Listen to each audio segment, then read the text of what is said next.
Blazing screens, chaos unfolds, crimson law, tales retold, anime wars, blades collide, justice screams, nowhere to hide. Crimson law, judgment reigns, shock critique, breaking chains, blood red ink, by the blade, true release for Silverhead, Elven Faith. Elven Faith. Neon skies, warriors clash, pixel worlds, honor smashed, battle cries, vengeance near, crimson's wrath, all shall fear.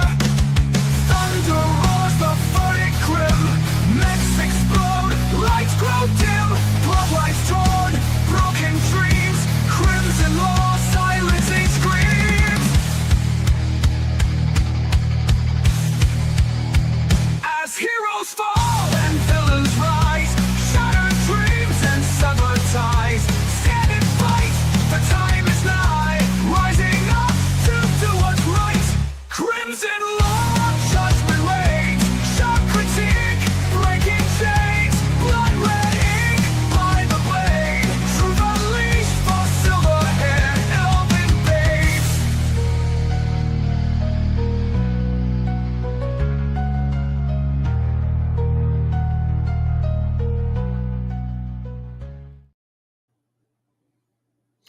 Good evening, everyone. How are we doing on this mildly chilly Wednesday? Wednesday? What the fuck am I on? Okay, this is gonna be great. I'm already, fucked up, and I haven't even started drinking. But we will crack that open once we get to talking about Grand Blue, because you got to break one open in honor of Grand Blue. So how are we doing? How are we doing on this mildly chilly Saturday evening or Saturday night?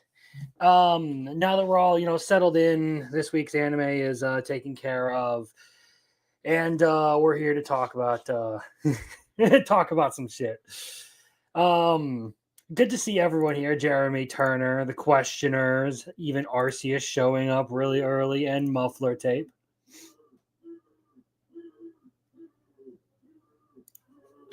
I stopped streaming to avoid the siphoning views allegation.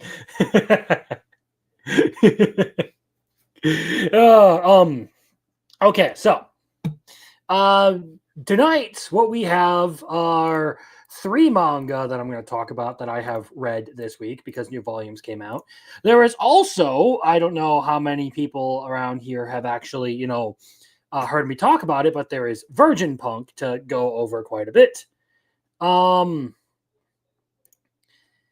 Grand Blue, obviously, because that is what chat wanted me to vote, wanted me to watch. And then we have what I have to watch next week. And I will be a little bit upfront. I did not quite finish Grand Blue by tonight. But I do intend to finish it before the weekend is over, because I do genuinely want to get through all of it. But it is one of those series where I didn't feel like I needed to get all the way to the very end of season 2 to justify talking about it and reviewing it and going over it. If it were a more story-oriented series, I would have I would have done something about that. But it's not. It's a comedy anime. So the 5 or so episodes that I have left to watch in season 2, those will come. I'll watch those on Sunday.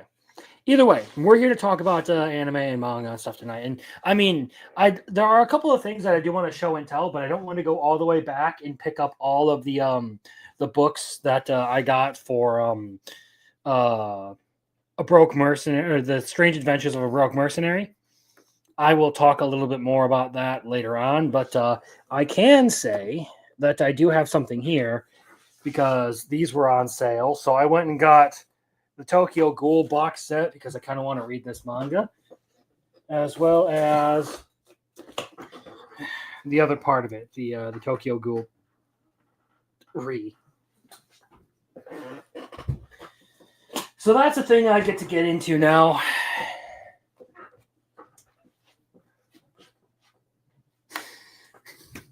Anyway, that's basically my show and tell. The only other things I did was I got My Dress Up Darling Volume 14, which it has the big moment of the series in it. So there's that. I got another volume of ReZero, but I can't show that to people without, like, I can't show people the cover of that one because it would be major spoilers. And then I got like 5 books for Strange Adventures of a Broke Mercenary and a couple of other things that are in there. Some new Full Metal Alchemist.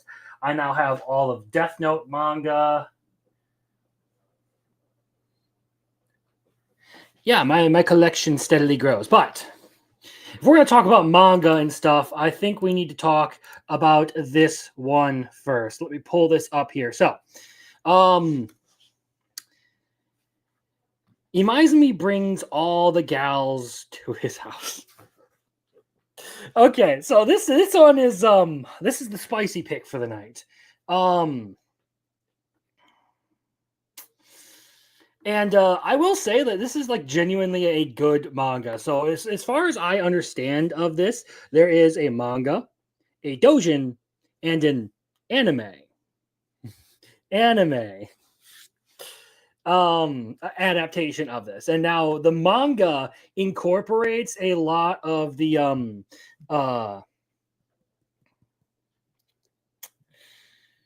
manga incorporates the doujin into its actual story. So, I mean, you're going to have to go to some spicy places in order to actually find the full story of this series. But effectively, you have this whole thing about this dude getting kicked out of his house because he's not, quote unquote, manly enough. And then ends up basically living with like 3 or 4 bombshells, if you want to actually consider the blonde girl's older sister as living with them. She's a neighbor, but basically spends all of her time over at their place. And you can imagine, considering that there is a doujin that you will have to go find the go to spicy sites to find, what kind of stuff gets up to this. So it's a pretty good manga, to be entirely honest. One where like you actually have some decent character development and storytelling. You have some crazy ass developments sometimes. And I shared some fucking screenshots of this shit at one point in a Discord. So those are out there. But if you want something a little bit on the spicy side, that's kind of like a decently written slice of life kind of series, I would recommend this. More along the lines of serious storytelling. I've talked about this one before, but we have The Long Summer of August 31st. And I actually do really like this one. And before I move on, I will say Muffler is correct. The blonde is the best. I think her name is Ruri's the silver hair one. Either way. Okay, we're still going good. You can close that tab out so we don't get lost. Either way, The Long Summer of August 31st is this sort of like supernatural kind of series where the premise is that both of these characters are stuck in a time loop on August 31st. So the only day that they can live out under this loop is August 31st. They're just stuck there. And at midnight, no matter what they're doing, no matter who they're with, they automatically get teleported back to where they were at 12:01 a.m. on August 31st.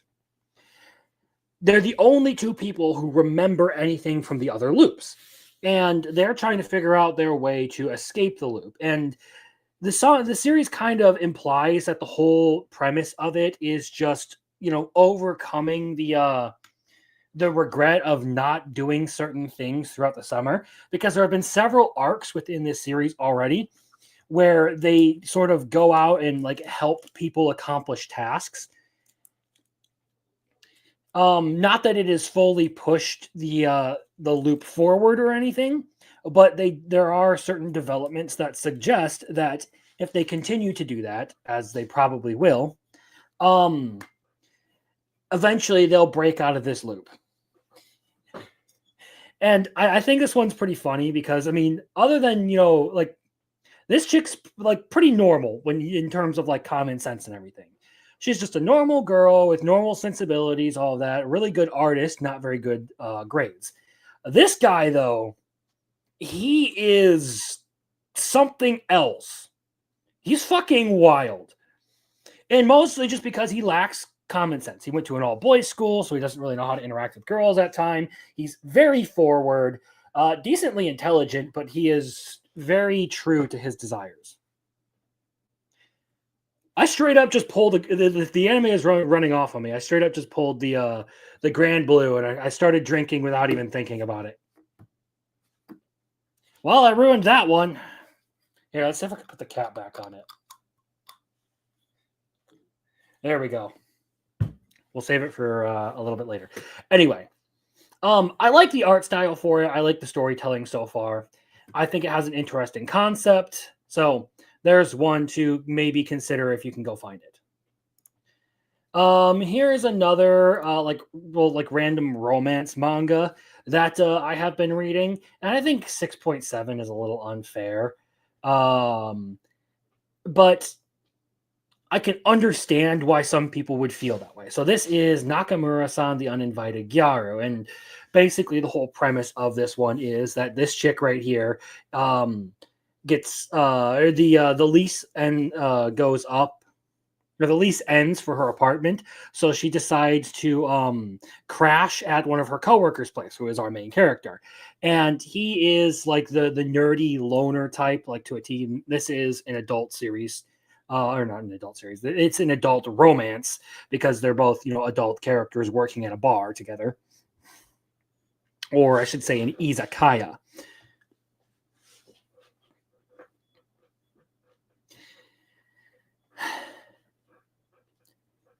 Anyway, so it's this whole cohabitation romance thing. They're both adults, and she like has a crush on the guy, but he is completely oblivious to everything. So there it gets a little generic, so I can understand it. But I like Nakamura as a character, like just as like, waifu material. I like her personality, her aesthetic and everything. I think she's a good person. Our main character, Akiyama, has his moments. But I feel like if this one doesn't make decent progress, I don't know, within like the next volume or two, I can start to understand the rating being a little bit more generic. But that said, decent romance anime. And that brings us around to one of the big topics of the night. And that would be Virgin Punk. So here is my rating of Virgin Punk Clockwork Girl. So, yeah, long story short, this was definitely a fun watch, but it wasn't worth the theater trip. The theatrical release was mostly just the director self-servicing about his creation. The runtime was an hour and 40 minutes when I bought the ticket. 40 minutes of it was the show. An hour of it was just the director jacking himself off. The project itself, though, was actually pretty good. And at least for this, Arceus, the hour-long interview comes at the end of the film. So you can literally watch that and just walk out. Which, if you're going to go see it in the theater, I would recommend. Like, once the series, once the show ends, just walk out during the interview. Like, unless you're really, really interested in what this director has to say. Either way, noticeably the animation and art style are outstanding. Aesthetically, it actually is a very pleasing to look at series. It's also got good music. So a lot of just like the fit and finish of it, the animation, the art style, the music is really good. Voice acting is done pretty well. I couldn't find an English showing to see, but I saw the Japanese version, so that's all I need. God, Grand Blue is fucking rubbing off on me. I'm over here just like reaching for the bottle every moment. And it actually has like a decently interesting plot. So basically, the idea is that this girl grew up in an orphanage, and the orphanage was run by a serial killer who killed the parents of every single child who was there. And he was basically doing a charity scam off of this. This is a really elaborate charity scam, but I guess some people are just dedicated to the game. So a bunch of bounty hunters get paid, and they come in and shoot up the orphanage. None of the kids are killed, but the girl's pet project, which was like a dancing robot, basically gets destroyed. The director gets murderized in the gunfight because he has cybernetic enhancements that install with a gun installed in his arm. So there's that. And then this guy named Mr. Elegance comes out, and he has a basically camera installed in his eye, and he takes a picture of our 14-year-old protagonist, Ubu. And 10 years later, she's 24. She's working as a bounty hunter. No cybernetic enhancements, but she's fighting cybernetically enhanced people with a handgun and some sick-ass moves. And that catches the attention of, Mr. Elegance, because he's been creeping on this girl for a while. So he then decides, you know what? I'm going to abduct her, convert her basically into a cyborg that is nothing but a brain operating a mech, and make her look like a 14-year-old version of herself so that I can creep on her in the shower. And the rest of the story is just sort of her scheme. It seems like it's just going to be her scheming a way in order to get back at Mr. Elegance for ruining her life twice.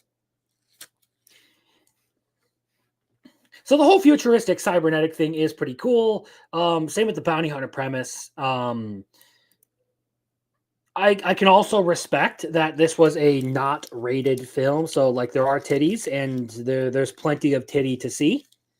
It's not shy about censoring that part, but anything lower than that, you're not going to see any detail on that. The issue with it, though, is that it is an incomplete series, like or incomplete story, like RCS here says. 35 minutes, 40 minutes of runtime, and that's it. It ends without actually giving us an idea as to what's going to happen next. It kind of ends on a pretty shitty cliffhanger. And like I enjoy the sort of like Cowboy Bebop reminiscence I get from it. I did think it was a good experience to watch it. I wouldn't recommend the theater trip. I would just say like wait until you can watch it for free. Overall, though, I mean, I don't really recall any language. It's definitely not family friendly, though. It's got its fair bit of, nudity and sexual content. There's a decent, there are a couple of characters who get decapitated in this short film. And otherwise, just being turned into a bloody mess through gunfights and all of that. But it is fairly entertaining. So if you're going to watch it, I would say just wait until you can find it for free and then watch it. But that brings us on into the titular anime of the night, Virgin Punk. I did it again. Fuck. My mind is elsewhere. Can you tell? The titular anime of the night is Grand Blue. Why do I keep fucking this shit up? And now I can finally, there we go. I can finally get into the alcohol because, you got to pour one out for Grand Blue.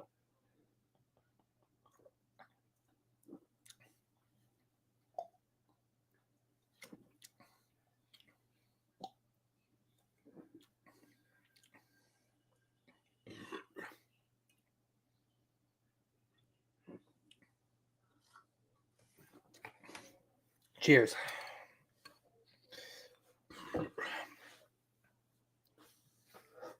Will I potentially regret that? Potentially. But that's how we roll. So, Grand Blue. Here we go. So I actually do really like Grand Blue. Like, this is genuinely like a hilarious anime to watch. Not like the most funny thing I've ever watched, but it definitely got a few really good laughs out of me for some of the stuff. So I mean it when I say that this is a fantastic comedy. As long as you aren't going to a mixer with Keiki. What are you fucking talking about? I'd love to go to a mixer with Keiki. Aina is great. Why are you shit talking Aina, huh?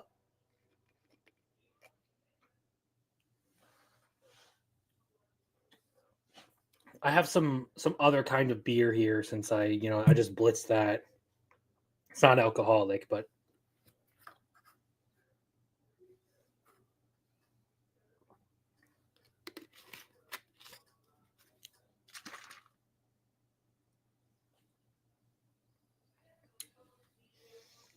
I don't know what that was about. It kind of feels flat. Oh well. Whatever.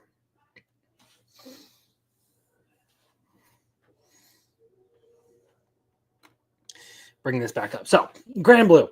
Like I said, I genuinely mean it when I say that this is a really fantastic comedy.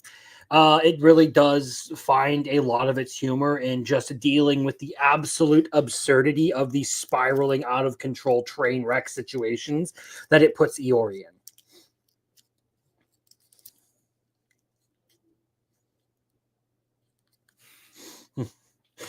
The fact that they call her Keiki to her face wrecks me for an hour, or wrecked me for like an hour. Yeah, that's one of my favorite things about this is, and she's also just sort of like accepted it. Like, she doesn't have a choice in the matter. She's just, all right, well, I guess I'm Keiki now. Anyway, and also Aina playing the straight man and all that is just like like just continuing to play the straight man for a while as she's trying to get a hand on what the club is even what the fuck is going on with this club. But I liked a lot of the characters. So I mean, we have the fucking brawny club captains who are always up to no good, putting Kohei and Iori up to literally any tasks that they come across. There's also Nanaka being hot as hell, but absolutely utterly obsessed with her younger sister. The the real hero here, the crazy bisexual bombshell, Azusa, the fucking stripper girl. And of course, you have Kohei being the fucking how far into the series are you, Muffler Tape? Because you got to watch further into the series, okay?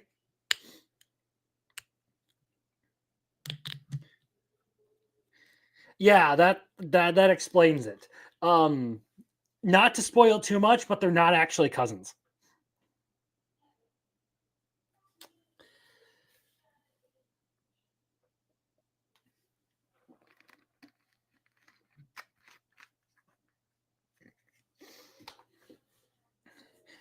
Personally, though, I like Keiki more. I think Aina is the better girl, but we'll get there. Anyway, fucking Kohei being the absolute loon that he is great, and him and Iori just like trying to constantly fuck each other over is absolutely hilarious. And then of course we get to my favorite, Aina with the split personality. We have Keiki the Gyaru, the absolutely unhinged otaku unhinged Gyaru, and then just the normal, plain dressed Aina, who is very self conscious of the fact that she has small tits, which is okay. It's fine. She's a good girl. Okay. Anyway, just Iori being, this like sleazy schemer who's always up to no good, but then having those like randomly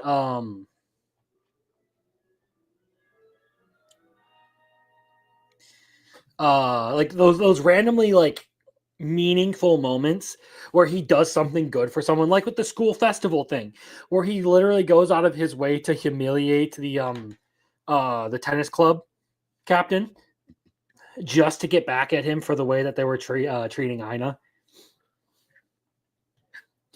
Um, or like him being like forward with other characters and like genuinely just being a good person at times.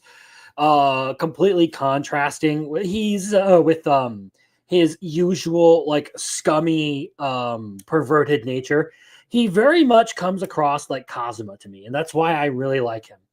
Is like he's a good person at his core. He just has desires that he is very true to.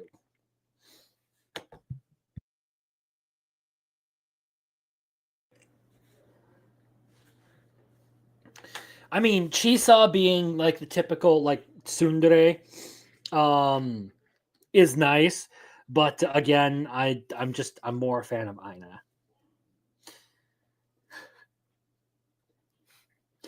I was really pissed off though when they did that. They had the episode where like one of the guys in their group gets a girlfriend who he's childhood friends with, and they all gang up to just fuck him over with this girl.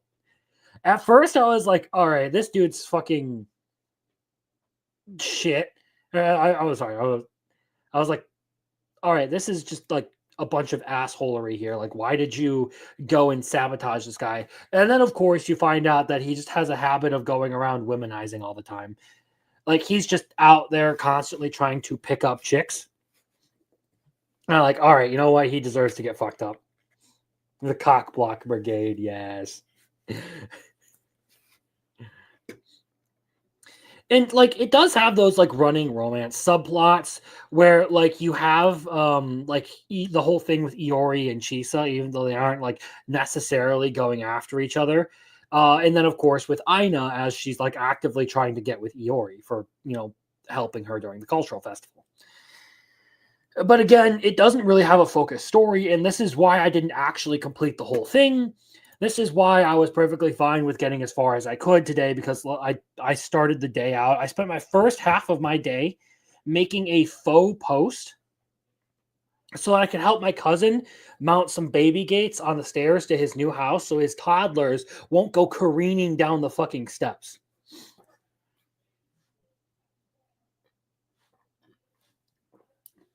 But in order to do that, I had to I had to install the clips somewhere. And because of the way the stairs are set up, there was no flat surface on one side for me to install the clips for. So I ended up making an entire fake post just so I could put the clips on so that some toddler doesn't do something stupid.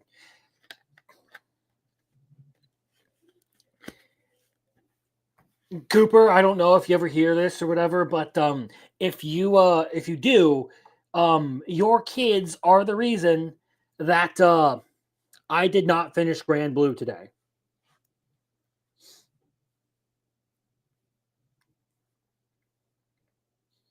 Anyway, this is like a good 8 out of 10 series. On the fit and finish end, I feel like the animation would be like the big thing I would point out to where it could improve. It does use a lot of like time saving methods to animate this show. The difference between this and One Punch Man, though, is just the fact that like this does a good job of accentuating the comedy with its animation, even while still being like not the most like spectacularly animated thing out there. It didn't need to be amazing. But there are a lot of times where you can tell that they are not putting in a ton of effort to, animate certain scenes. Which again is fine. It's a comedy anime, and what they do for the show does play up the comedy quite a bit. But all in all, I really enjoyed this. They do a good job of just like setting up the most ridiculous situations and playing them out well. And just using the absurdity of their cast very, very well. And they do have their compelling moments throughout the story, but most of it is just a good laugh. So It is 100% worth a watch. It might not be for everyone, but it is a damn good series. So with that said, we do have this week's poll. So we can officially bring up the results. Week 6 coming in hot. So, in the lead with 61%, at the end of the week, Urusei Yatsura is the one I will be watching next. And I should double check that to see.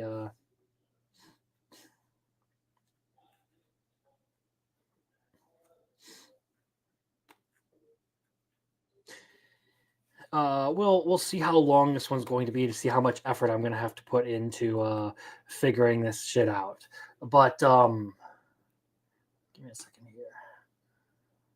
I will get that up there. So, with that said, for the people who are out there listening right now, okay, so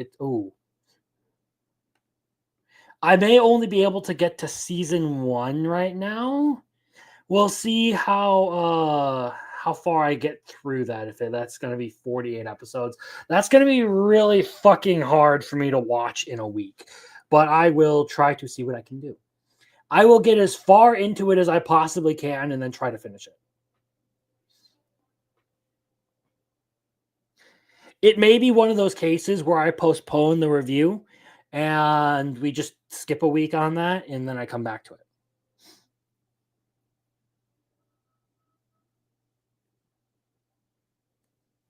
Can't believe it won. Yeah, so duplicate. First impressions on it. Let's see here. Okay, so can you do this? Urusei Yatsura. Urusei Yatsura. Oh, and it looks like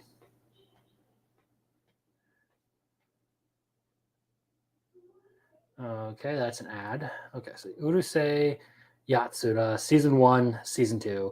Yeah, 46 episodes. It's quite a bit to watch, but perhaps I can actually get to it. We'll see how far I get into it.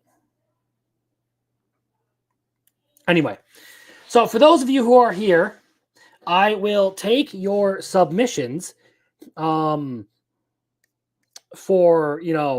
what entries we want to go through. I may only end up doing season 1, but again, I'll try to at least make it through the first season of Urusei Yatsura. So, where is my randomizer? Apologies.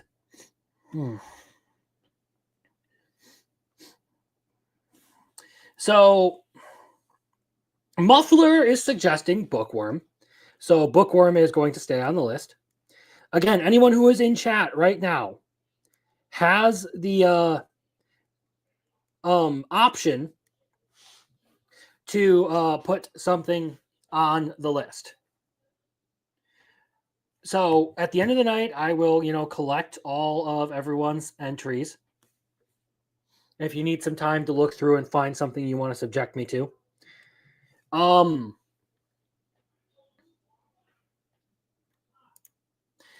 And I will then add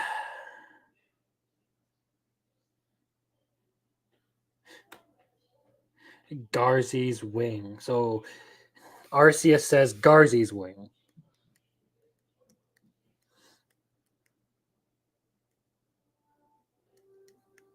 So we have Garzy's Wing and Bookworm so far. That said, oops. Share screen.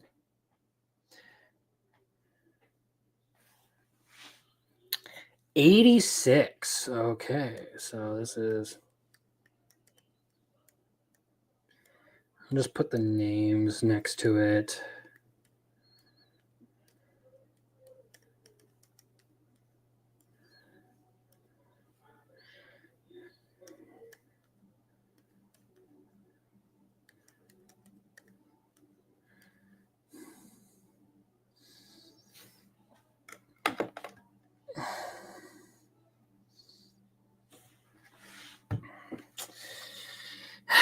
We can then get to the big thing of the night. We're going to talk about this week's.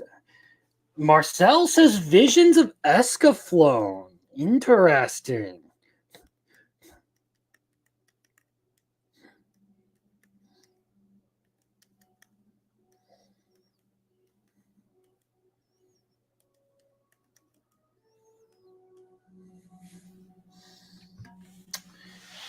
All right, you guys got some interesting ones this week. Okay, so here's where we left off as of last week.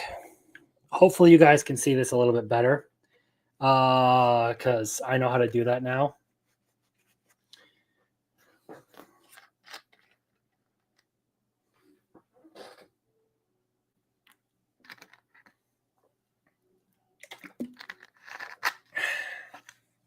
So,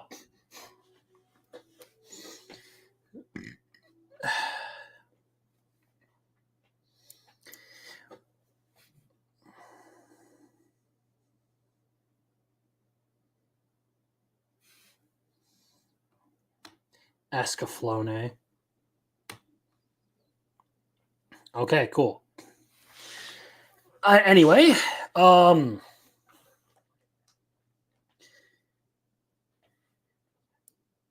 ask for one final thing? When it comes to this anime, like I have enjoyed it a lot. And I think this episode was actually very, very good. So we get the whole thing about like Diana's blessing being stolen from her. Also the little reveal that there are actually two saints of the Church of Diana, and Scarlet is one of them.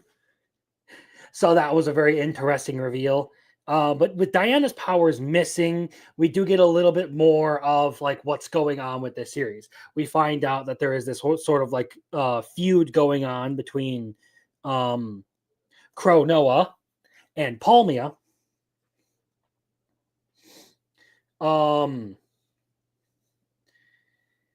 And that is why the blessing ended up being stolen. Is Palmia basically zapped some girl from our world, took her soul, crammed it into a fake version of herself, of her body, and then sent her to this world to fuck with Crow-Noa because she has this like yandere obsession with Crow-Noa.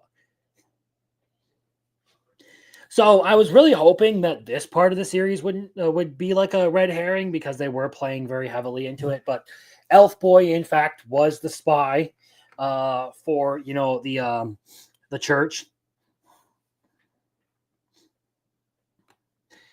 But he has now decided to fuck off because he basically had to give up his cover in order to spare Terranetza from a complete beat down at the hands of Scarlet.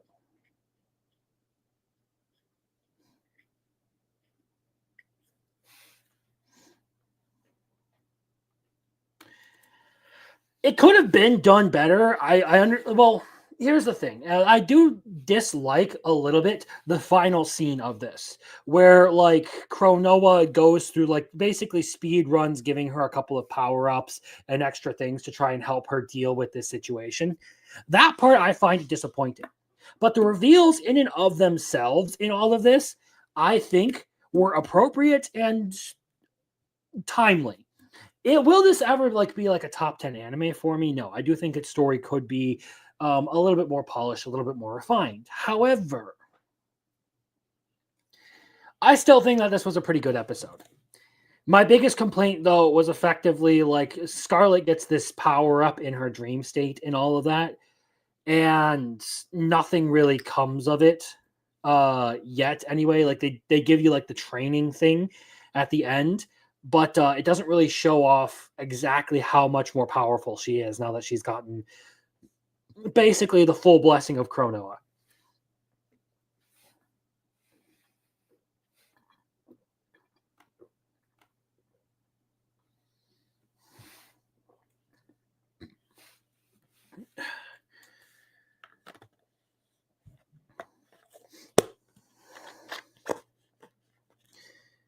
Mayhaps some of the developments were a little bit fast, but I think overall it did a good job of leading up into this moment. I feel like they could have played this conflict out a little bit better, but all in all, I really enjoyed it. I like what it's been doing.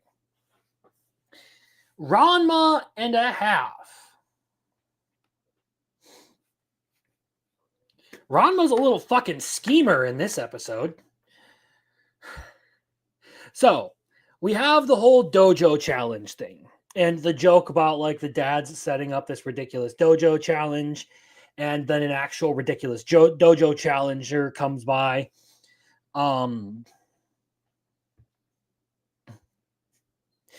Meanwhile, Shampoo is playing at getting a date with Ranma and trading him a powder that will, permanently revert him back into being a dude.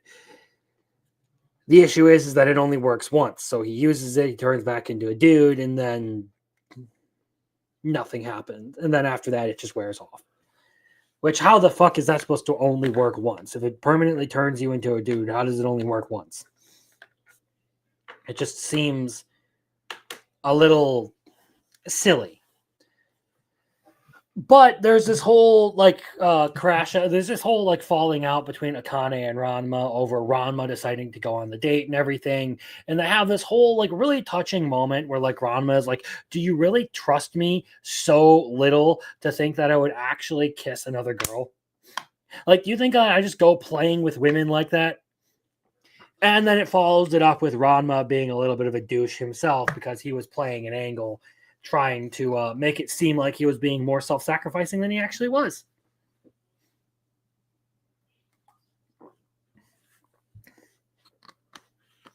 Still an entertaining episode because Ranma just has been genuinely an entertaining show. But I'm just kind of sad that they set up this really, really good moment for Ranma and Akane, and then it's just Ranma playing an angle, trying to, weasel some extra conditions out for himself. Not the worst case scenario, but by far not the best. So that brings us to Isekai Quartet. 1, 2, 3, 4, Isekai Quartet. And again, guys, remember, if you're a lurker or something out there and you want to take part in this week's poll, you do have the chance to put in anime you think that you want me, or sorry, you have the chance to put an anime out there that I will have to, that you want me to watch. It will go on the poll. We now have 4 options. So right now, if no one else enters an anime, all of these go on the poll. So basically, at the end of the night, we will pick 4 options off of that, and then they will go on the channel poll that everyone will get to vote on to see what I end up watching the week after this.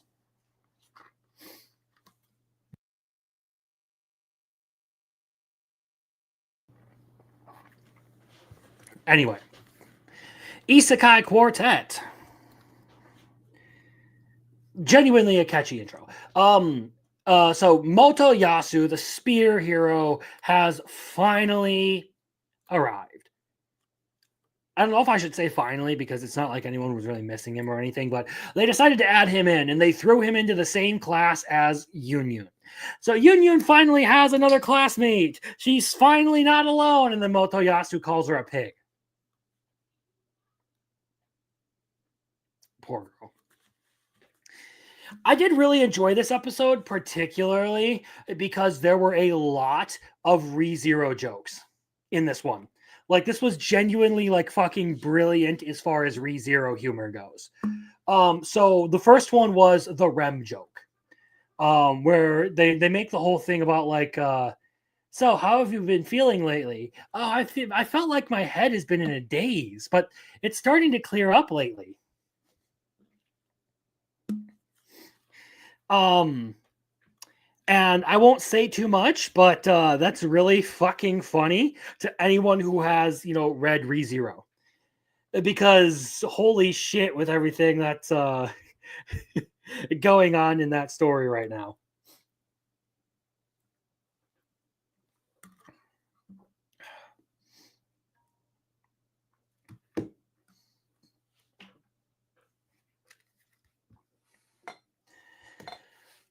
There was also, of course, the Wilhelm Van Estrella joke where uh Motoyasu meets Hamsky and he calls himself Naofumi's son, and then Wilhelm comes around and like is talking with Hamsky, and he's like, "Oh, I just met Mr. Naofumi's son," and Wilhelm is just like sitting there like pensively, like, "His son, huh?" Well, that's a whole reference to the fallout between Wilhelm and Heinkel, and how they just the Estrellas don't get along as a family. And then, of course, we had the whole thing about Reinhardt putting someone in a hole. So, like, there were plenty of, like, those readers. Oh, there was also, I can't forget, Julius just lurking in the background because everyone has forgotten him. Like, tons of ReZero humor this time around. Loved it. And then, yes, like you were saying, Tanya and Albedo, like, waiting there to, like, be called, like, pigs. And then Motoyasu is genuinely just like, "Hey, you must be Phil O'Leals too."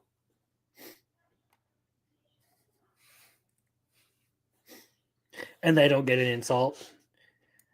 Just for that, just for like this episode, Isekai Quartet's going up to number 2 this season for me.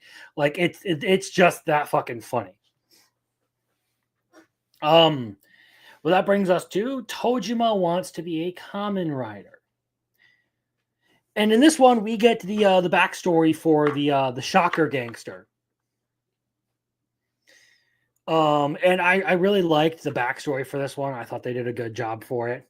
I mean, not the most outstanding thing, but it was entertaining to watch the whole backstory for like how he ended up becoming a gangster, like his dad falling into debt and like basically like shipping him off to live with his grandfather and everything. So he kind of grew up in a rough spot. Um and like later at the end of the episode where like his father is back to the taiyaki stand selling the pastries and like actually getting customers and stuff. And then he goes on and like takes over the whole like gang's turf after becoming a part of Shocker. It was a really good setup for him as a villain in this series. I thought just like making him a compelling character. And then at the very end, they go through this whole thing. Like everyone sees, like there's a Shocker hero, and then the no, no, no, no, no, no, no, no, no, no, no, no. Just collectively. Is it its strongest episode this season? No, but it is a good one nonetheless, and it doesn't really deserve to be moved out of the spot that it has.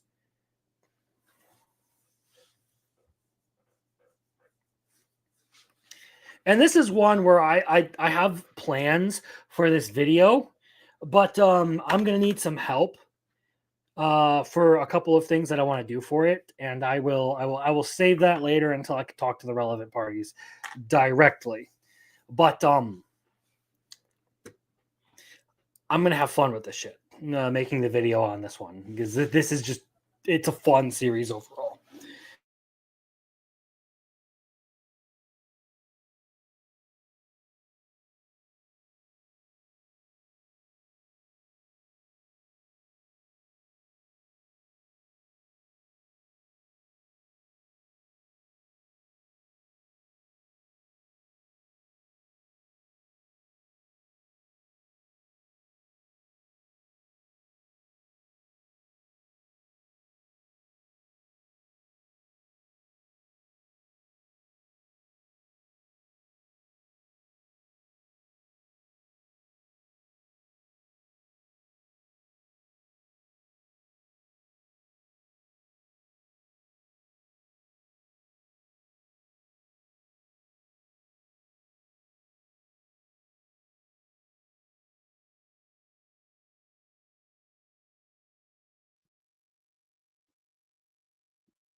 hopefully I can be heard here.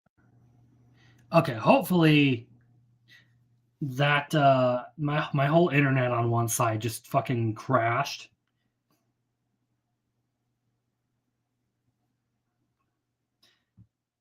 And I don't know why. It's telling me I have a connection. Okay, there we go. There we go. This is being fucking stupid.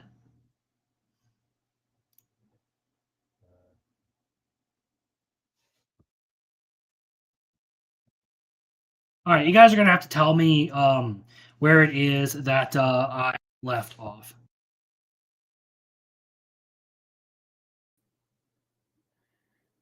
Because like I don't know where it decided it was gonna cut me off.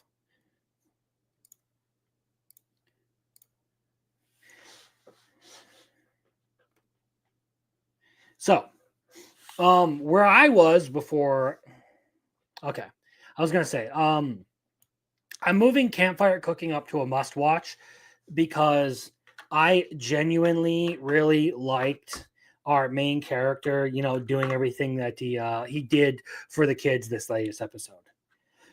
Like, it is by no means some like super huge thing.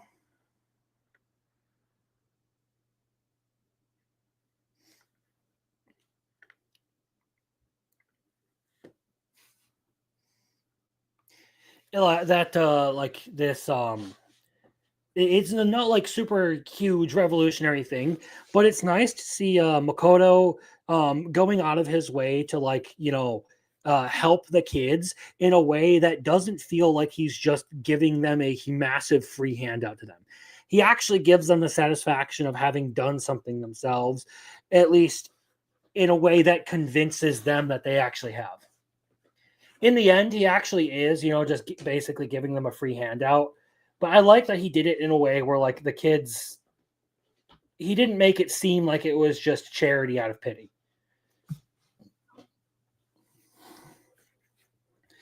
And I found that that's one of the things that I felt that this series has kind of lacked, is that sort of like, I don't know, emotional connection to it. Like, this is probably one of like the most compelling moments in the series so far. So I really like that. Anyway,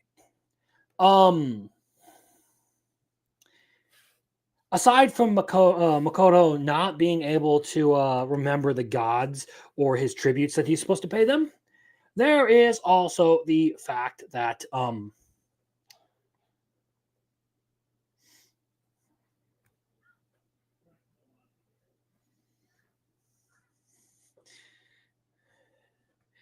I mean, there's also the fact that uh, what was I gonna say? Oh, there was the dungeon victory thing. So they basically come out of the dungeon and everyone's freaking out and all that, and like he's trying to sell some of like his rarer materials and all that, and realizes, oh shit, they're probably not gonna have the money in order to buy the crazy stuff that I found in that dungeon.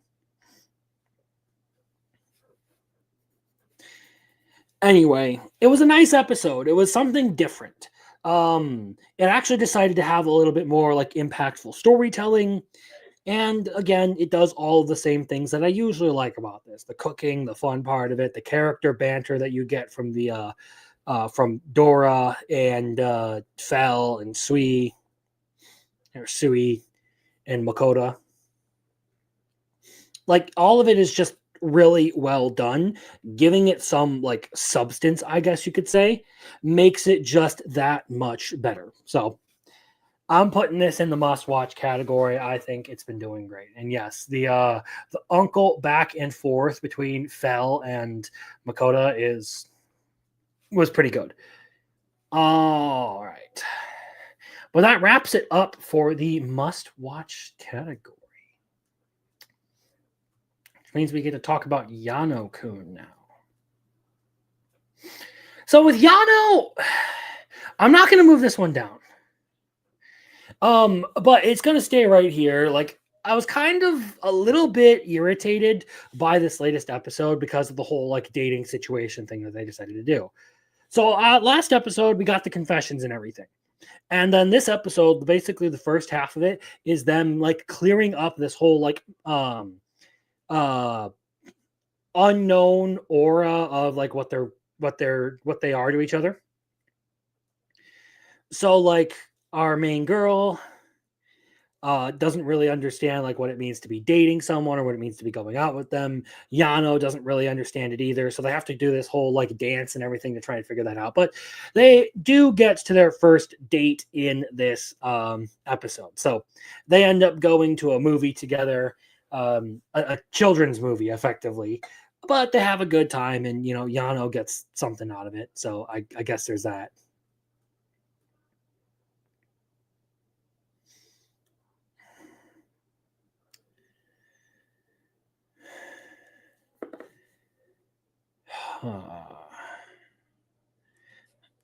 Fucker. Fucker. Not that.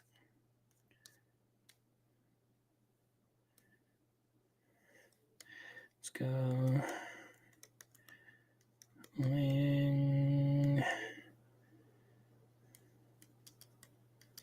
Bookworm. 86. And it decided to fuck me over here really quick. Sorry.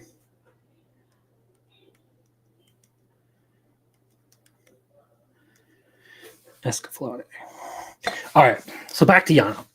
It was a little bit of an issue to me that they decided to do this whole thing of like, all right, we just went through the whole confession arc, but now we're gonna do the like awkward dance of like, oh, are we dating? Are we going out? Wait, was that serious? What's going on? Like, are we, you know, like where are we at? Like they're completely confused about this. I found that a little bit disruptive to what the story had been doing so far, but they recovered. They ended up actually doing stuff by the end of the episode. So this is one that won't be moving in and of its own performance. It's really going to depend on some of the performance of some of the other things that are going on here. Do I still enjoy it? Yeah. I don't think that this is like this needs to be complained about, but it's not its best. All right. That takes us to Gachiakuta.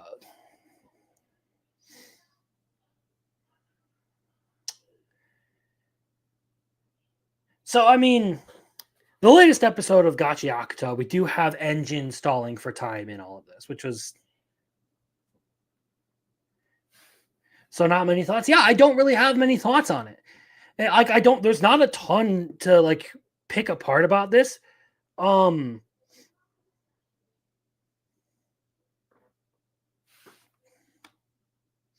Liked date, but not romance. No, hold on a second.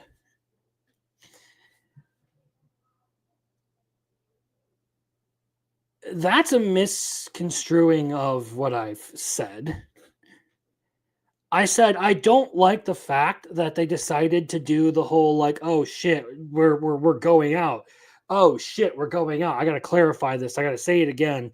Do the whole thing over just to make sure we're going out.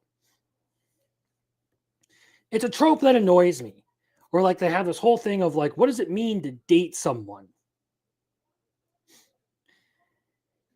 I would have much preferred it if they had done some like they just had some fun with the dating stuff rather than just drag it out a little bit more for just fuck's sake. It has nothing to do with not liking the romance. It has everything to do with not liking the way it was written. But I digress. So, Gachiakuta, Engine does nothing but stall for time in this episode. Cool. We do kind of find out that everyone is gathering around like this weird red rock at the center of this whole structure that they're in. The big thing though, like, is this episode was literally just the go do crime meme, where you give the loot bug a gun and let it loose.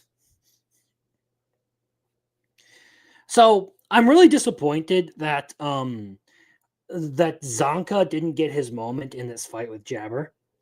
I was hoping that Zonka would be the one to, deal with Jabber, but that's not what we get. So that fight concluded when he started hallucinating and we got his whole backstory and everything. Cool. But then we cut over to Rio and we go through her whole fight, and like it's good. It's a good fight, but there are obvious times where they're just doing panning shots to like very static scenes and playing battle sound effects over it to try and make it seem intense when really all they're trying to do is save themselves some time on animating the show.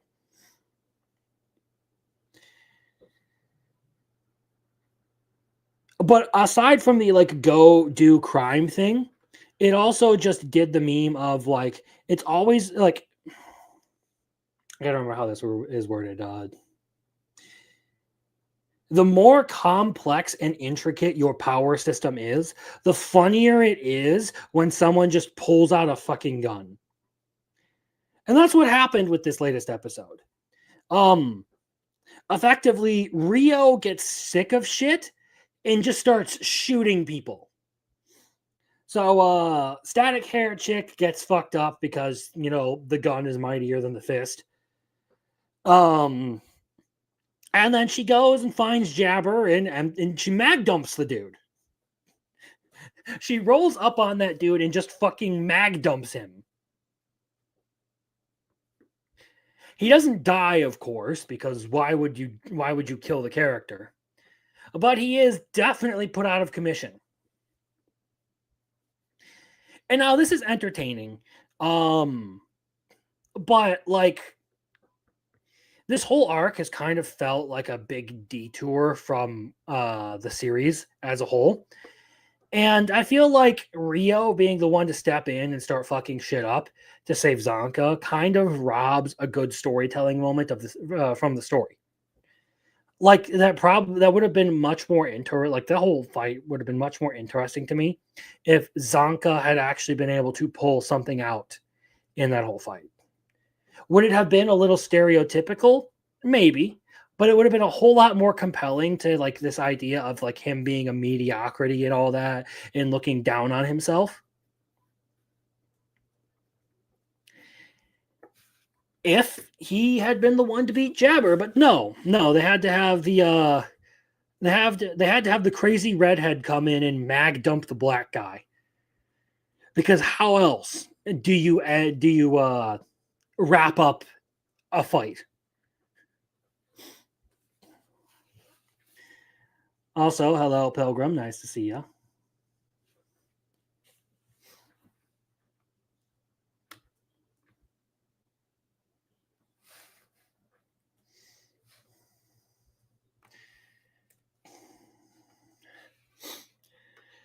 All right, let's get to parasocial relationship. Alma wants to be a family, so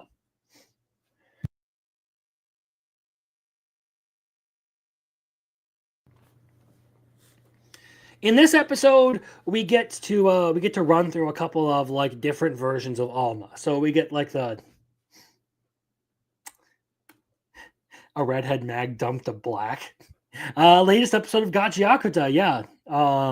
A black guy who was tripping on drugs gets mag dumped by a redhead who's just sick of shit.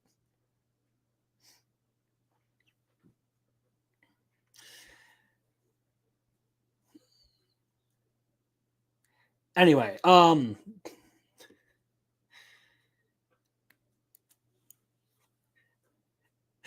wants to be a family. So we get the whole body model thing. So we get to see like super tiny Alma, like the little like child version of Alma, and then they also do the high school version of Alma. So like they already addressed the idea of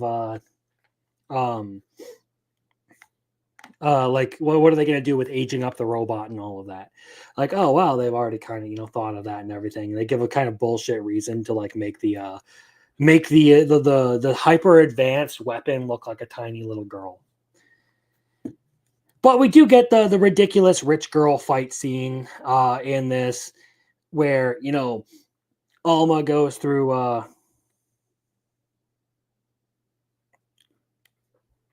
the whole fuckery of, fighting this giant this fucking rich bitch in a mech, only for said rich bitch to then be like, all right, you know what? We're going to be friends and I am joining your class. But wait, aren't you like old? Shouldn't you be like just about to enter high school? Why are you in elementary school with me? And yes, the whole thing where the two girls are just like trying to like have their chance at like, running the grown-up body was funny. And it's an entertaining show. Like the whole cold thing where they like basically accidentally make a whole like funeral setting for the mother just because she has a cold and all of that. Like it's entertaining, but by and far, like I don't think I can move this one up or down because as much as I do enjoy it, it is still kind of one of those series where it's like, all right, it's better than I expected it to, and I get more entertainment out of it than most things this season. But unless something drastically changes, this is about as far up as it goes. I guess we can talk about inexpressive Kashiwada and expressive Ota with this one. So I like that this one is predictably like 3 different segments per episode that all center around like one kind of concept. So like we start out this episode with Valentine's Day, and they go through this whole thing of like Kashiwada like running like making things overcomplicated when she's trying to give Ota chocolates. And we find out later that he's like, really like over really ecstatic over the idea of getting chocolates from a girl for once. But after that, we do get the whole study session thing with the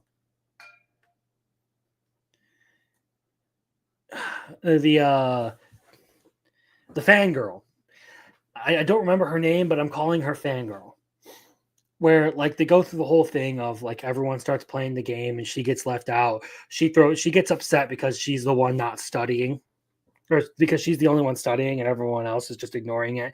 And they have ruined her perfect setup to be alone with her goddess Kashiwada.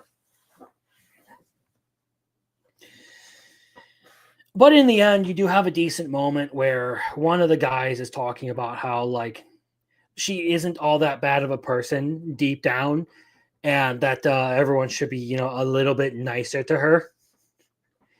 And she ends up joining the group, and then of course they all fucking flunk their test.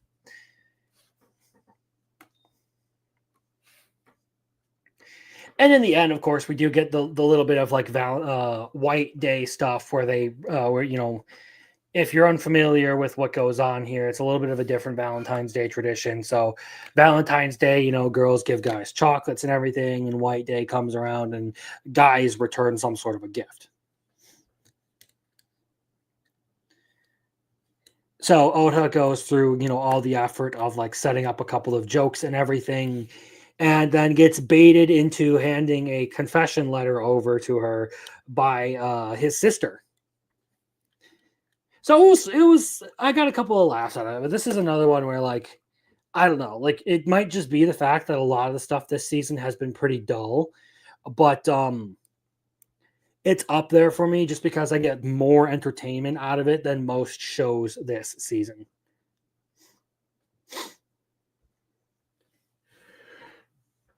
All right. Let's talk about my friend's little sister has it in for me.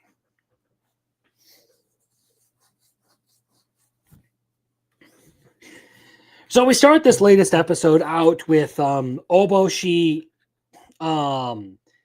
having a weird dream about Mashiro, where she's like basically getting on top of him and everything, and then gets woken up to Iroha sticking a popsicle down his throat.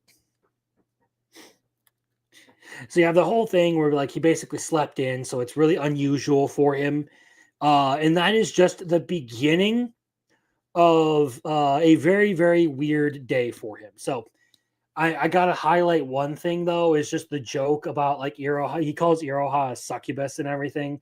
And they make a couple of jokes back, and he threatens to basically punch her and deliver a punch to her womb tattoo. I'm just like, wow, you really went there, huh? You really fucking went there, huh? But no, it turns into a very, very interesting day because there was Mashiro's confession, and then there was Oboshi being late, Iroha going out of her way to insult him and everything.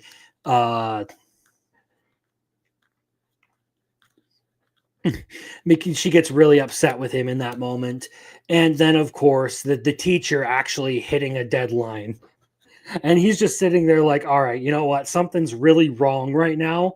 What the heck is up?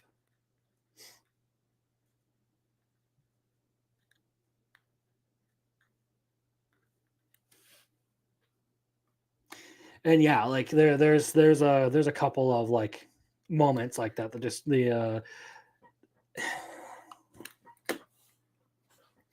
either way, I like the episode. I think it did a good job characterizing Iroha and giving her a little bit more attention in all of this. Oh, there was also the scene where Mashiro turns a little bit yandere, where she's like, he arrived 16 minutes and 38 seconds later than usual. I'm just like, holy shit, girl. Okay, you're not just a tsundere, you're also a yandere. But like, she's genuinely so embarrassed around him, she can't do anything but insult him. So he's like struggling here, like what's going on? Like, she's in one way she is like being all like sweet and cute with me. The other way she is, out here threatening me. Like, bro hasn't pieced it together that he's got a tsundere on his hand.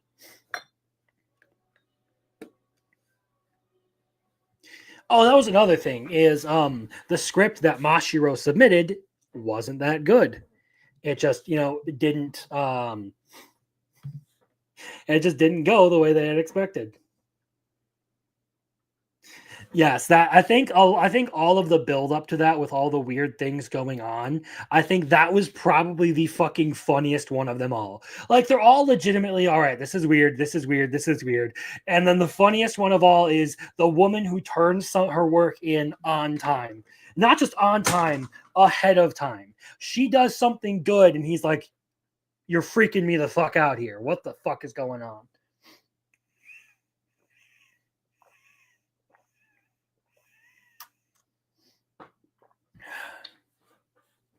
What the fuck is going on? So this is one I do really want to move up quite a bit, because I liked it. I thought that was a really good episode. I have surprisingly enjoyed this one, for one that should be getting a love triangle rant out of me. But no, it's genuinely been a fun watch.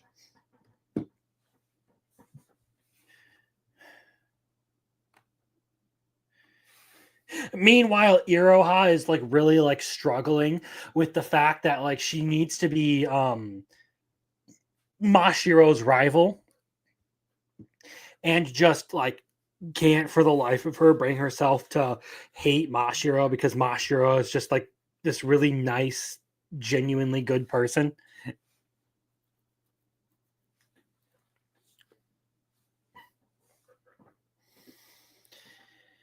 Okay. A star brighter than the sun.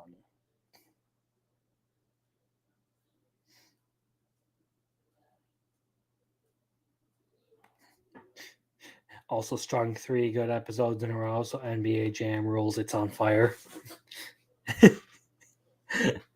All right. So a star brighter than the sun. I'm still waiting for this to actually have some form of like progression before I move this any higher.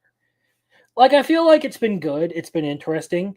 We have been introduced to the girl that it kind of foreshadowed in Kami Shiro's room in a previous episode.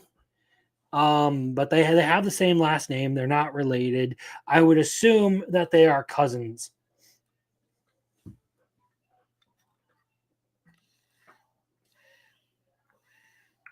But she only comes in later in the episode. So we get the whole play in this. They finally get some of Kamishiro's bad acting solved.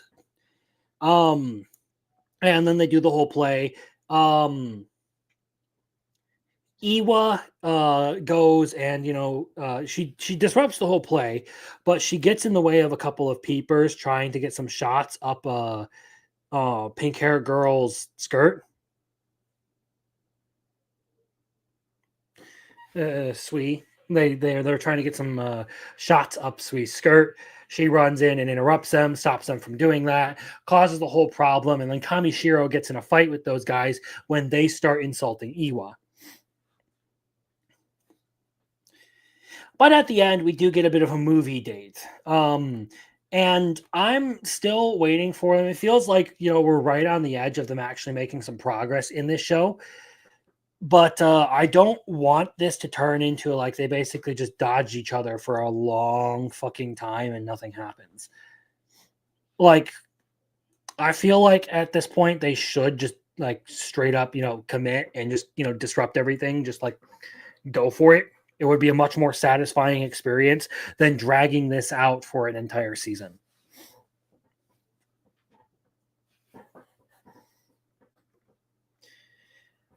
But again, this is one that has a same day dub, so I'm going to continue watching it in the dub version just because like it's convenient for me. The dub is inferior to the sub on this one, but that's a conversation for another time. Oh, pardon. Ugh.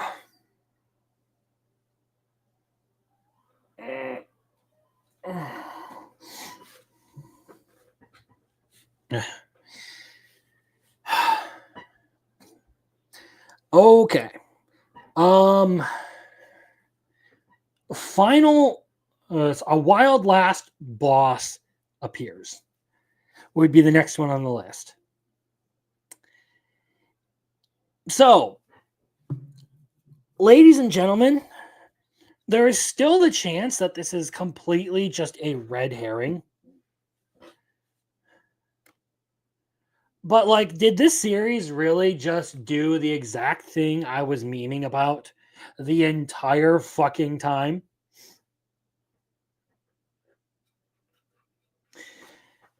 Like at this point, I feel like it would be complete bullshit to do everything that they did in this episode and not have Dina somehow be part of, or somehow be involved with the, main villains.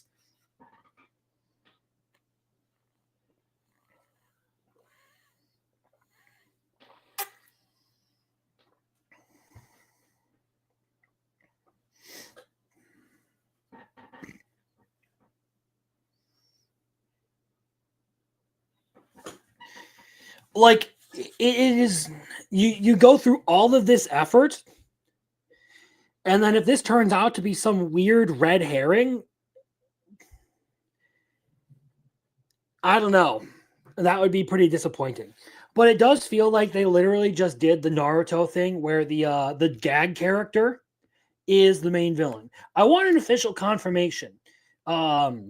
Because like again, you could red herring this still. Like it hasn't been confirmed. But all of the evidence that they give us basically says, yeah. What I was talking about, where I was, keeping that on the back burner, where Dina is one of the main villains, might just turn out to be the real thing.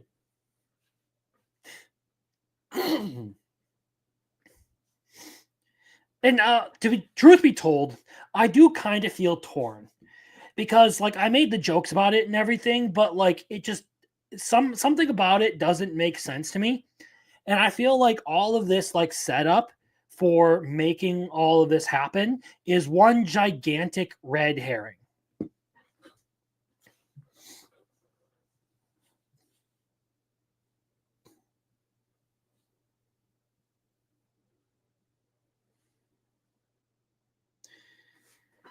And I feel like this might be one of those cases where Dina is like an unwitting extension of some of she's like an unwitting pawn to someone.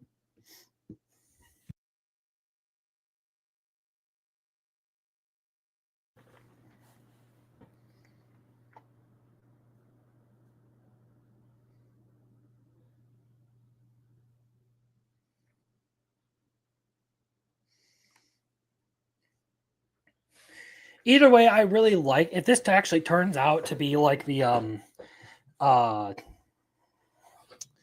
if this actually like turns out to be the show or the way the show that goes where like Dina is actually like has some sort of involvement with the antagonists, it would be a really good episode. If they red herring this, oh well. Lazarus didn't do a similar situation. What Lazarus did was you are introduced to the guy that they're looking for very blatantly, and then they just ignore it for a bunch of episodes to do something else. In the case of Dina, it feels like a better situation because like they have this gag character who's there that like, oh, nobody remembers it. Like I vaguely remember you. Yeah, yeah, yeah. Oh, yeah.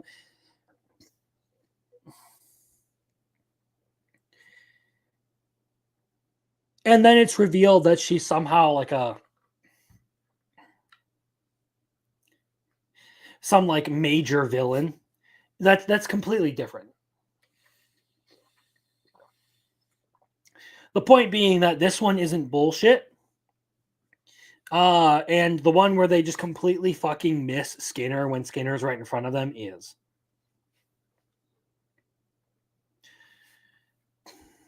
All right, that brings us to hands off Kotesashi-kun.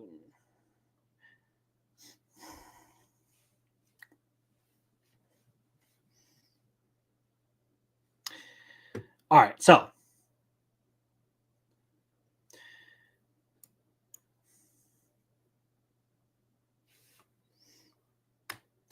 it genuinely was. Hands off Kotesashi-kun. Actually, I do need to move this one up. So Ping Pong Girl this episode.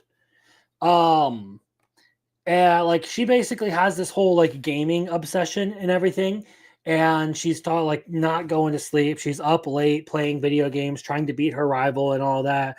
So Kotesashi decides, you know what, I'll give you a massage to help you loosen up. Maybe it'll help you beat this guy, and then you can drop your game and go to bed and actually, you know, perform well and not get kicked out and get me fucked out of my dreams. So, look, this episode is for people with a specific fetish. You know, the last couple of episodes was really focused on, you know, Swim Girl's Shanzong. This time, though, it was armpits. The Ping Pong Girl got an armpit massage because apparently that's a thing. I know some people are into that, but I'm not particularly a subscriber to that fetish, okay? But I mean, to avoid sounding like a broken record, I thought it was a decent episode. Probably not its strongest episode, but it was decent. It's one of those ecchi anime that isn't really like going anywhere. It just kind of exists for like a situation of the week kind of thing. My Autistic Senpai. So this one was an enjoyable show this week. Because like we got the whole dialect thing where we learn that Senpai leaks her dialogue whenever she gets angry. So her dialect when she gets angry. So she was speaking in the local dialect. We have a couple of misunderstandings caused by the fact that she was speaking in her dialect and using words in a completely different way than they are supposed to be used.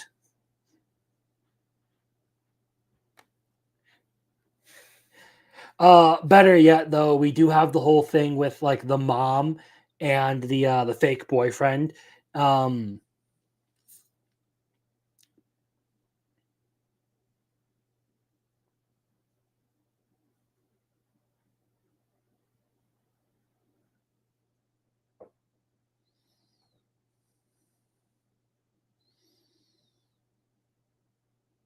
Sorry, I was having some serious deja vu moment there.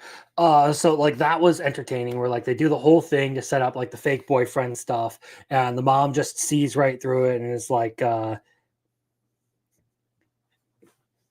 hey, just take care of her for me. I know she's a little bit of a hassle, but at least at least we got an interesting MILF this week. So there is that for those of you who are into that thing.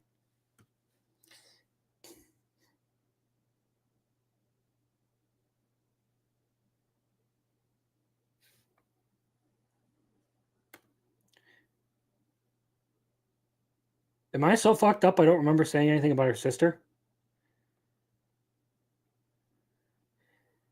I don't remember saying anything about her sister. I might have just mashed a couple of things together like I've been doing tonight and just said something that didn't make sense.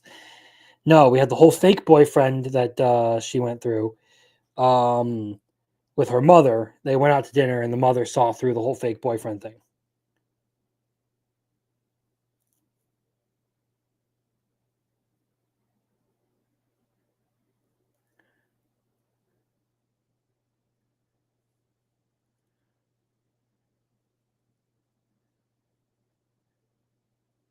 I don't remember there being a sister in there. So if I said something about the sister,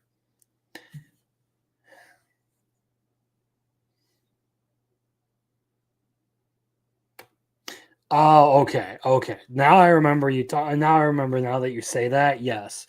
There was the whole thing where he confused the mother for her sister. Like, no, that's my mom. Like, holy milf. Okay.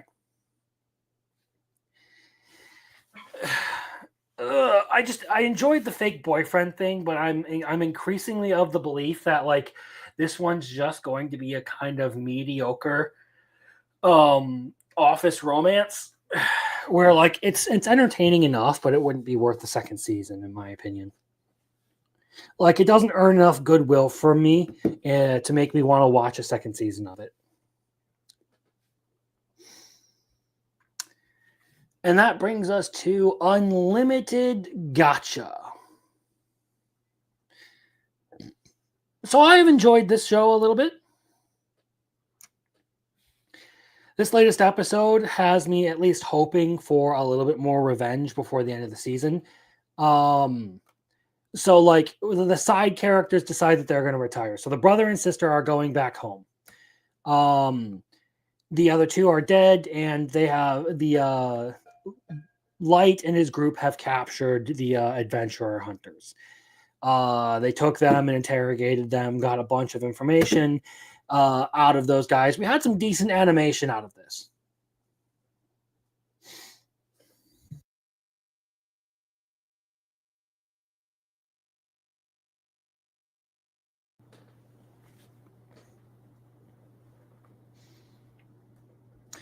We also learn a little bit about the fact that like the maestros are apparently a group of people who are like who have a bunch of latent potential that they can unlock. They can level up very very easily, so that kind of makes sense why they would think that Light would be a maestro. And again, I'm looking forward to what might come up next because it looks like they're going to make Sasha, the elf girl who was, pretending to be in love with him and everything, receive her karmic retribution in the finale of this season, I guess. Or I don't know what they're going to do. I don't. Does this even have an episode count yet? Let's see. Go up. Unlimited Gotcha. Okay, yeah, we have 12 episodes of this. Honestly, I feel like the writing isn't like the most amazing, and I'm not particularly compelled to like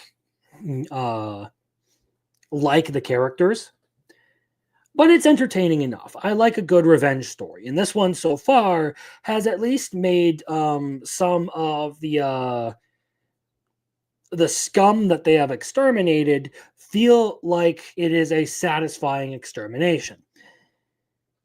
That being said, I feel like they could have done a better job of all of this revenge stuff, but that is personally just me.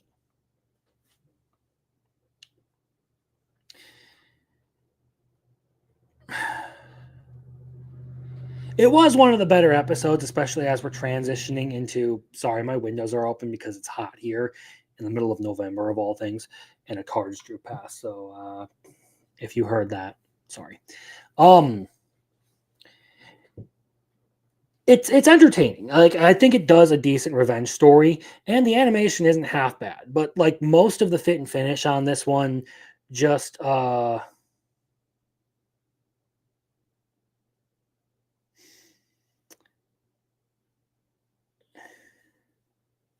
don't bother. The manga has 200 chapters and barely anything interesting happens in overarching story. Insofar, if we're talking about gotcha, like the unlimited gotcha thing, I kind of see a lot of the complaints. Like, people have talked about events being out of order, things just kind of getting thrown in there that didn't actually happen yet, or are like completely correct. Like, from everything I've heard about unlimited gotcha, it's kind of a clusterfuck of an anime. Again, I by no means think that this is some amazing thing out there, but like, at least this first season has been, kind of entertaining. The most brilliant work out there, no. Nope. But it's kind of entertaining. Chitose is in a Ramune bottle, does not return until like mid-December. We're going to have like 4 weeks of no Chitose. So that's a thing. I don't know what their production team is thinking, but they decided to go with that, not me. So I can't talk about it until there's an episode. So that takes us right down to the last two that we have for the night, and that's Dad's a Hero, Mom's a Spirit, I'm a Reincarnator, and Sanda. So the first one of those, Dad's a Hero, Mom's a Spirit, I'm a Reincarnated. This turned out to be a little bit better than I expected in this episode. We got some interesting things about like the curse and stuff revealed. So they kind of tell us what happened, why the family is cursed. And we do get a little bit more insight as to how the family actually feels. So the king, the new king, now comes to understand exactly what he's dealing with and why the spirits do not want to listen to them. The prince seems to be the only person who is genuinely invested in fixing the problem. So perhaps there's something good there that can happen that'll finally help that family break free of their curse. But ultimately, it is something that like they're going to have to put in a lot of efforts to figure out. And it looks like Ellen is actually going to do something about it, specifically for all of the the cursed entities that are clinging to the royal family that just can't move on.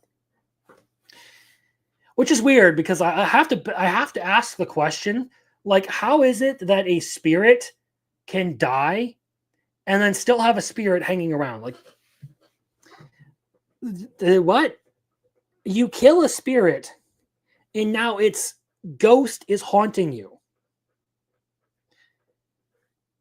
I'm sorry, but shouldn't the ethereal thing just poof if you kill it? It doesn't particularly make sense, but they do spend a lot of time focusing on that interaction between Ellen and the royal family and everything that the royal family did to get them put in this position anyway. Not quite what I was hoping for out of this show, but at least it's been, decently entertaining for me.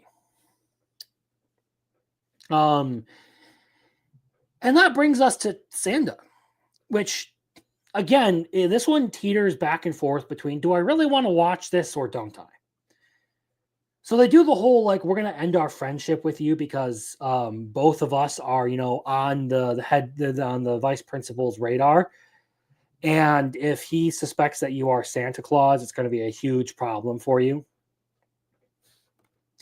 And then we get the whole like class 210, which is, a bunch of serial killers who are going out of their way to try and torture Santa because they're fucking crazy. And Santa is then being compelled to fulfill their wish of chopping off his thumbs because they're fucking crazy sadists.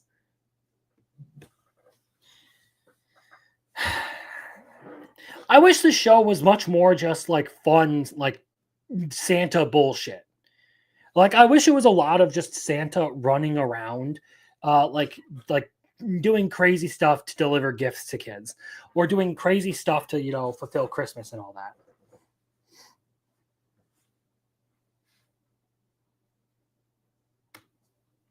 Several moments in Mom, Dad, Reincarnator have played the Don't Worry About It bro card. Yeah, it really has. And it kind of shows that like they're just kind of writing whatever they want to for that story. It may just be someone's first project and it may just be something short. With Santa though, like I don't know. This again, like I said, I teeter back and forth as to whether I want to watch this one. On one hand, some of the fight scenes are cool, so like you do get some good stuff out of that. But just like the entire concept of it, the premise of it just wasn't what I was hoping for when I saw the trailers. I was like, "Oh, cool. This might be ridiculous Santa shit and I might like just have fun watching this before Christmas, like this, the Christmas anime of the year." But no, it's more so about collecting broken and depressed kids who are in this whole thing about like growing and not being afraid to grow up and all that. And I'm just like, all right, you're losing me here. You're losing me here.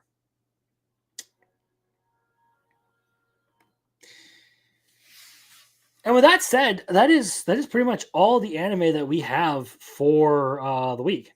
Like I said, I can't talk about Chitose because they didn't release an episode. They won't be releasing the episodes for another 3 weeks, if the scheduling is to be believed. Nobody but me watches Vampire Can't Suck Right, so it just goes on the list but doesn't get talked about. There's no point in commenting on it.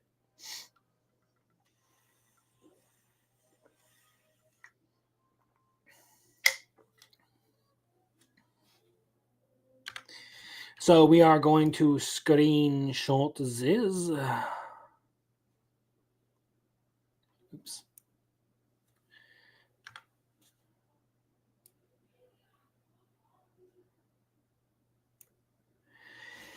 And we're going to move on into the last segment of the night. So, if you guys have any suggestions that you want to put on the list, now is your time to put them. Otherwise, we have 4 entries that are going on there directly.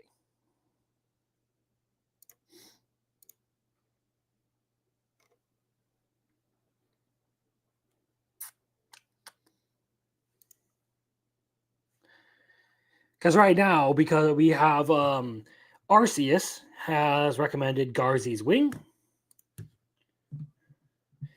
So that will be our first option.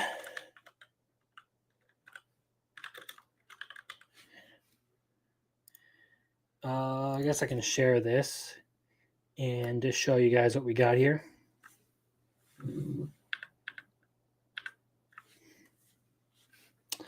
So we've got Garzy's Wing. We have Ascendance of a Bookworm. We have, which was Muffler Tapes. We have 86, which was Jeremy's recommendation. And we have Visions of Escaflowne.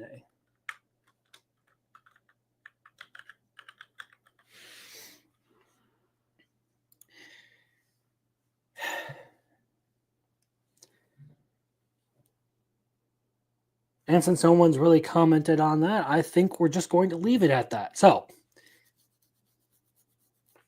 with that said, this is going to be the poll for the next week. This is what we're going to be looking at, what everyone's going to be voting on. The channel will decide what I watch. I'm going to finish Grand Blue by the end of the weekend.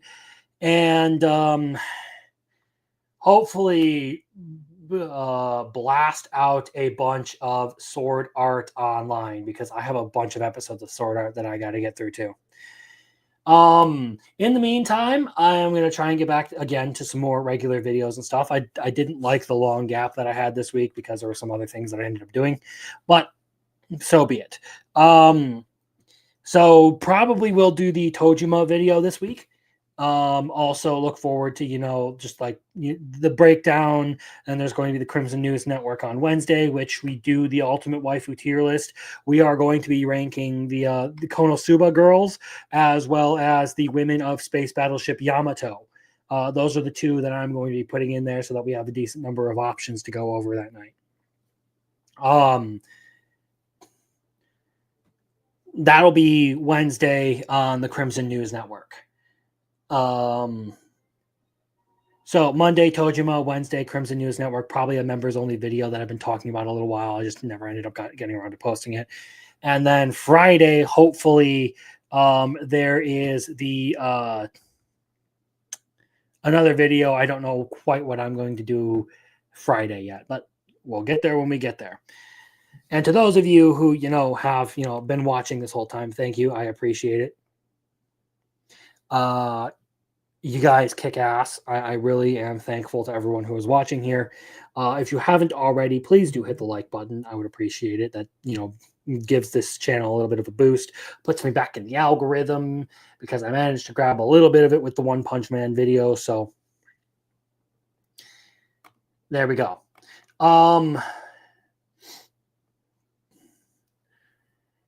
And with that, see y'all later. I hope you have a good rest of your weekend and a good night. Logging off now. Cheers. Pick, pick.